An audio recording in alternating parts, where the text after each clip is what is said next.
열린교회 성도 여러분 안녕하세요. 3월 19일 매일 성경 묵상 함께 하겠습니다. 오늘 함께 나눌 말씀은 레위기서 12장 1절에서 8절입니다. 같이 읽겠습니다. 여호와께서 모세에게 말씀하여 이르시되 이스라엘 자손에게 말하여 이르라. 여인이 임신하여 남자를 낳으면 그는 이레 동안 부정하리니 곧 월경할 때와 같이 부정할 것이며 여덟째 날에는 그 아이의 포피를 벨 것이요 그 여인은 아직도 33일을 지내야 산혈이 깨끗하리니 정결하게 되는 기한이 차기 전에는 성물을 만지지도 말며 성소에 들어가지도 말 것이며 여자를 낳으면 그는 두 이레 동안 부정하리니 월경할 때와 같을 것이며 산혈이 깨끗하게 되면 66일을 지내야 하리라. 아들이라 딸이라 정결하게 되는 기한이 차면 그 여인은 번제를 위하여 1년 된 어린 양을 가져가고 속죄제를 위하여 집비둘기 새끼나 산비둘기를 회막문 제사장에게로 가져갈 것이요 제사장은 그것을 여호와 앞에 드려서 그 여인을 위하여 속죄할지니 그리하면 산혈이 깨끗하리라. 이는 아들이나 딸을 생산한 여인에게 대한 규례니라. 그 여인이 어린 양을 바치기에 힘이 미치지 못하면 산비둘기 2마리나 집비둘기 새끼 2마리를 가져다가 하나는 번제물로 하나는 속죄제물로 삼을 것이요 제사장은 그를 위하여 속죄할지니 그가 정결하리라. 아멘. 오늘 본문 말씀 중에서 1절부터 5절까지 보시면 여인이 자식을 낳으면 출산 후 산혈이 깨끗해질 때까지 그 처지가 부정하게 된다고 이제 규정하고 있습니다. 산모의 부정한 기간은 자식의 성별에 따라서 좀 달라지는데 아들을 낳으면 7일간 부정하게 됩니다. 그 후 33일간 격리된 채 보내야 합니다. 이 기간을 지나야 산혈이 깨끗하게 됩니다. 그러나 만약 딸을 낳는다면 사정은 달라져서 기본적으로 14일간 부정하게 되고 또 산혈이 깨끗해질 때까지 66일간을 기다려야 합니다. 모두 80일 동안 부정한 상황에 머물러 있는 것입니다. 자녀를 낳는 일은 하나님의 축복이죠. 그런데 왜 출산에 동반되는 산후조리를 부정한 것으로 간주했을까요? 어떤 학자들은 출산은 고통을 동반하기 때문에 이 과정을 지켜본 사람들은 분만과 출산에는 어떤 신비한 힘이 작용한다고 믿어서 출산한 여인을 한동안 부정하게 여기는 것은 분만 중에 덧입었던 어떠한 신적인 능력을 털어내는 과정이라고 추측을 합니다. 그런데 이와 같은 추측은 비성경적입니다. 본문에서 하나님의 말씀에서 이러한 것 아무런 언급이 없기 때문이죠. 그냥 상상력으로 추측을 하는 거예요. 그래서 우리가 정당하게 추측할 수 있는 근거는 산모를 부정하게 만드는 것이 이 산혈 몸에 남아있는 산혈 때문이라는 것입니다. 몸에 피가 남아있기 때문에 비정상적인 상황이고 이 상황이 바로 잡힐 때까지 거룩한 것으로부터 격리되어 있어야 한다고 생각합니다. 그런데 왜 산혈 중에 있는 여인은 부정하다고 하나님이 말씀하실까? 여기에는 이런 해석이 있습니다. 피는 생명입니다. 육체의 생명은 이 피에 있죠. 그래서 피는 하나님의 것입니다.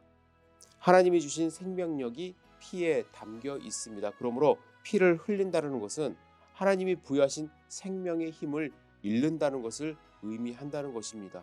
따라서 피의 유출은 온전하지 못한 처지에 빠지게 되는 것이죠. 그래서 그 기간 동안 피가 계속 있는 동안에는 나오는 동안은 부정하게 여기는 것입니다.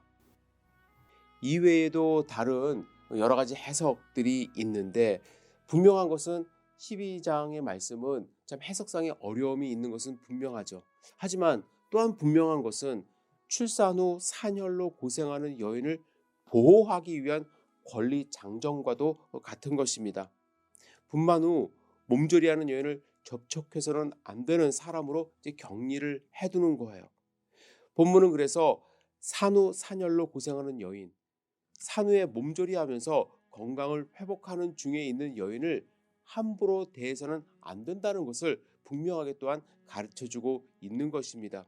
그래서 12장의 규정은 역설적으로 자식을 낳은 여인의 성을 보호해주는 기간이 되는 것입니다. 하지만 여전히 해석상의 어려움이 있는 것은 남자아이를 낳은 경우와 여자아이를 낳는 경우 이 부정의 시간이 2배 차이가 나는 것에 대해서 여러 가지 설명이 있지만 우리의 궁금증을 해소시켜 주지는 못합니다.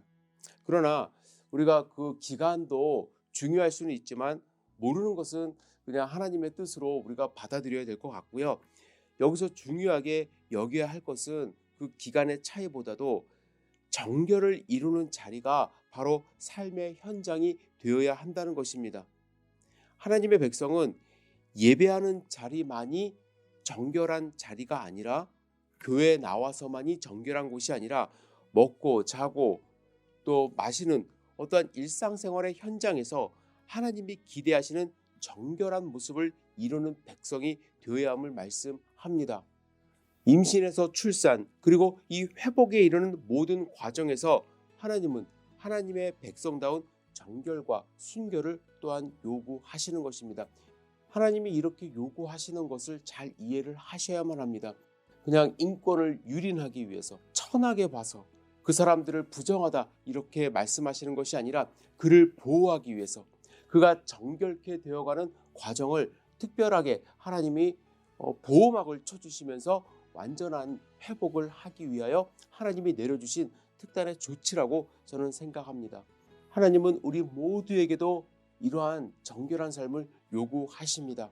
우리가 하나님의 말씀에 어긋나는 행동을 하고 어떠한 상황에 처했을 때 정말 하나님을 생각하며 하나님 앞에 거룩한 모습으로 나아가 정결한 하나님의 백성의 모습으로 회복되는 과정을 하나님은 원하신다는 것을 여러분들 분명히 아시고 거룩한 하나님의 백성으로 오늘 하루 승리하는 삶 사시기를 주님의 이름으로 축복합니다. 기도하겠습니다. 전능하신 주님, 오늘 본문의 말씀을 통해서 하나님이 우리에게 요구하시는 삶의 모습을 묵상할 수 있도록 인도하여 주시옵소서. 하나님이 우리와 함께 하심으로 우리가 정결하고 거룩한 삶을 살 수 있도록 우리를 보호하여 주시고 혹시 우리의 삶 가운데 부정한 모습이 있었다고 한다면 하나님 앞에 정결한 모습으로 나아갈 수 있는 용기를 주시고 하나님의 용서함과 거룩함의 축복을 누릴 수 있도록 인도하여 주시옵소서. 예수님의 이름으로 기도드렸사옵나이다. 아멘.